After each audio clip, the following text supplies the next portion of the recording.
হে আমার বান্দারা, তোমরা যারা নিজের উপরে গুনাহ করতে করতে সীমা অতিক্রম করে ফেলেছ, গুনার পাহাড় উঠায় ফেলছ, তোমরা নিজের উপরে যারা জুলুম করে ফেলেছ, তোমরা যারা জীবনটাকে শেষ তসতস করে ফেলছ।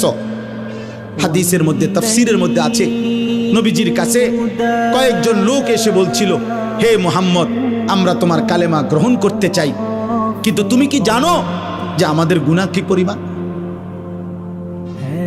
আমাদের গুনাহ কি পরিমাণ? হয়তো তোমার আন্দাজও নাই। মুহাম্মদ, আমরা শুধু শিরিক করেছি এমন না, আমরা মূর্তি পূজা করেছি এমন না।